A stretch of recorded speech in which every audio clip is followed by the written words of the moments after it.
So, we'll come into your time in infrastructure. Okay, when I say that, was it Department of Infrastructure or where you worked? Well, I worked for the Government Accountability Office. Yeah, Before that, when I was in New York City, I worked for the Office of Management and Budget. Um, yep, and I worked for the Department of that's Education. right, Department of Education. Yeah, Director of Operations. Right. Yeah, that's where I want to get to.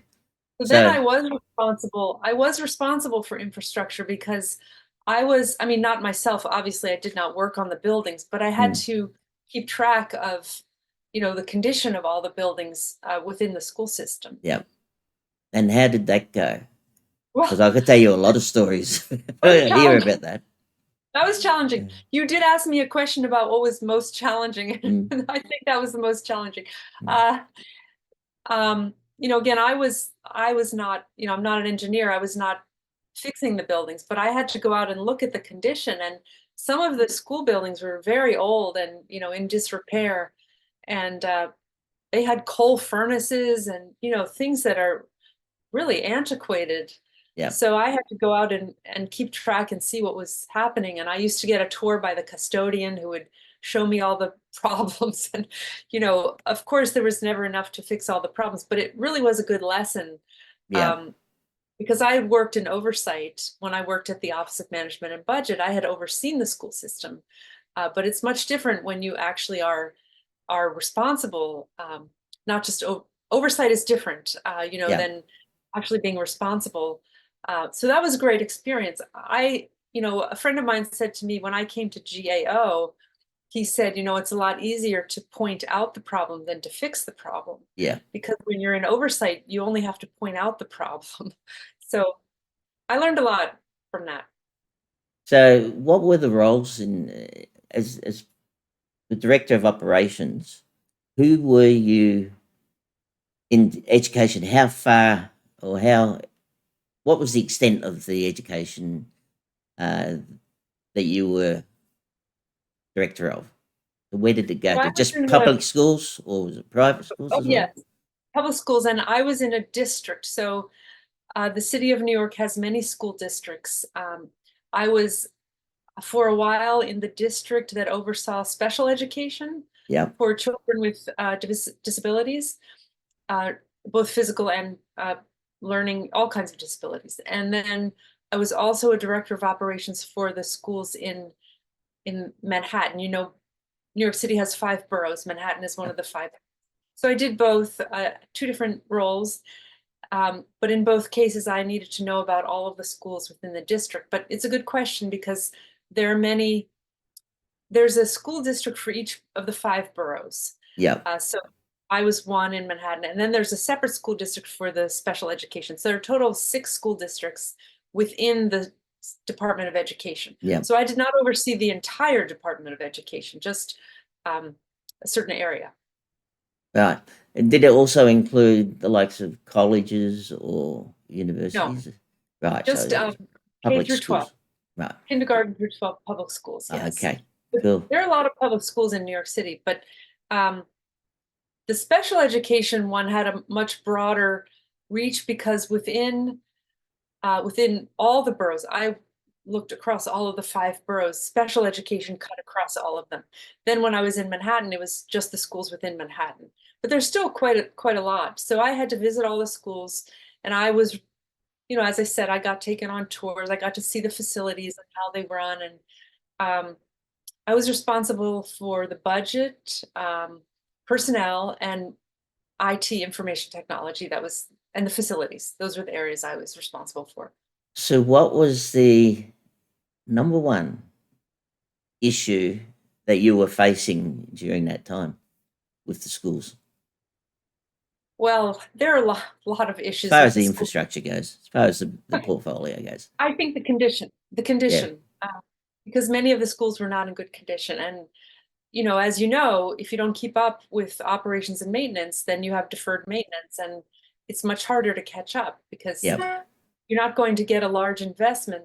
I mean, like I mentioned with the Bipartisan Infrastructure Act, it's very rare that you get a large investment of funds to be able to repair and maintain your infrastructure. So that was a real problem. The Yeah, buildings were very old. Many of the school buildings were very old, and in many cases they could not use the entire building. So there would be certain rooms that were just closed off because they were in such bad condition. that's no good. Yeah. And And not what? good for the students either. Not good for the students either. If the condition of the building, there have been studies done on this, Mm, have impact. The environment that the students oh, are learning in has an impact on the education. absolutely, absolutely, fundamental.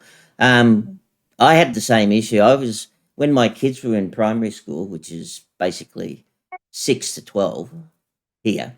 I ended up on the school committee Mm. or the board, if you well, the local board, if you want, but the school committee, and I became the chairman of the committee.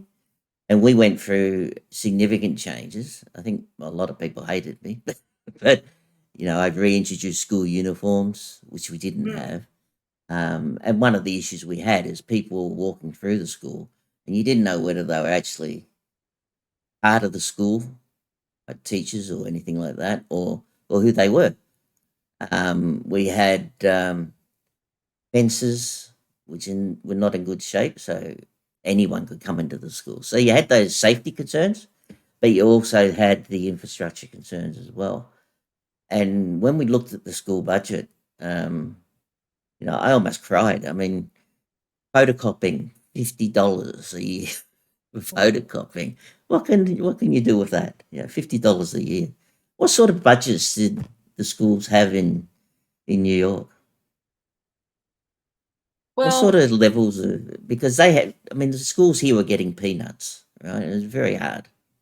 I think that the challenge was there were so many schools and the needs were Yeah. so great.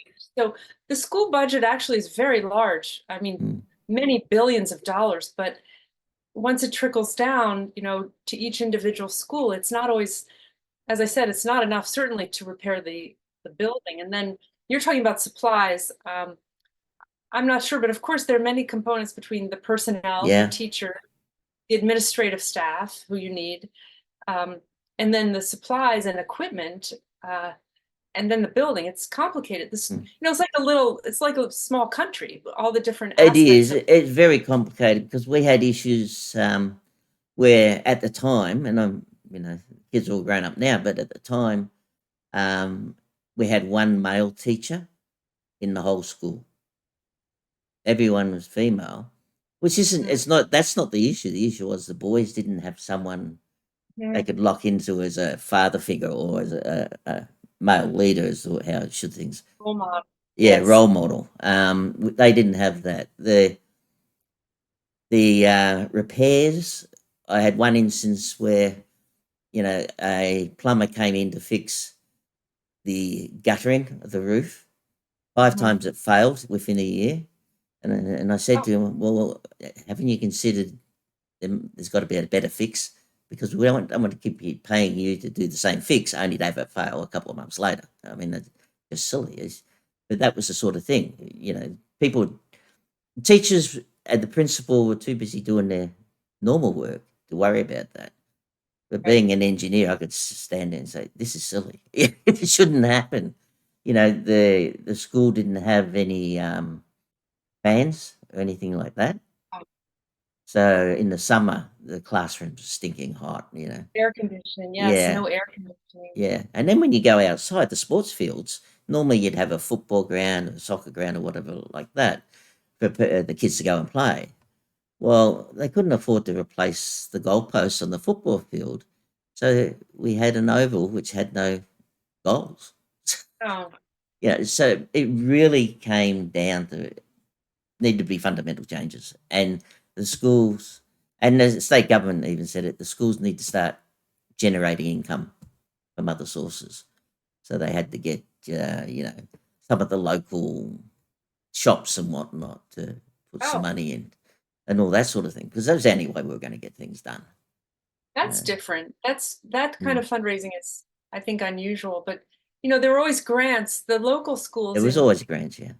you could get grants from the federal government, and the Well, state. yeah. Well, the state, the state government would only give grants to the um, being a bit experienced, I might say, they gave most of their grants to the schools that were in the areas where they had a very close electoral result, Ah, right? So if they weren't leading in the next election, well, then they gave them a lot of the funds. Whereas us, we were in a very healthy Labor area, so you got nothing.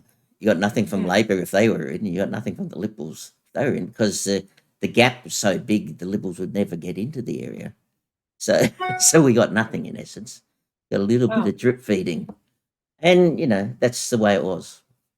And one of the ministers actually got into big trouble when they said, "How do you do your planning?" And she says, "On a whiteboard." And this was state government. oh my goodness. How do you do your planning? How do you know which schools get what money? Oh, we do it on a whiteboard. Yeah, how do you live with that? So you had areas where, the kids weren't getting a lot, and they Mhm. were never going to get a lot. And, you had all sorts of problems, social issues and everything else as a Right, result of that. And they were big issues, but the comfort of the kids was the biggest issue for us, and the safety of the kids, because you can't have people wandering through the school. right. So yeah, I made the decision at the time. We're going to reintroduce school uniforms, so at least in the school who were kids that should be there, and who were because we had a lot of high school kids wandering through as well. Hmm. Yeah, yes. Who are these people? So we had all those sorts of things. Yeah, I don't remember. Well, we always had security guards, so I No, don't there was none remember. of that. But there were events that happened Mm. inside of the school, which that was an issue. Yeah, we never had that. It was mainly from outside. We had a janitor, but it was a local who volunteered. Hmm. Have funding for a janitor. Yeah, It we had was custodians. The schools had Yeah, custodians. yeah. We didn't have any of that. We just had just people who had an interest. There's a lot of volunteer work. Yeah. That's how bad it was. And in some areas it still is. So they actually then reduced the amount of schools in the areas. So suddenly a lot of them shut down, Hmm. and yeah, so they had less to fund. They had more money for the individual. Anyway, that's another story. Enjoyed this video? Press the like button and subscribe. If you'd like to see more, please click on the Patreon link below and sign up.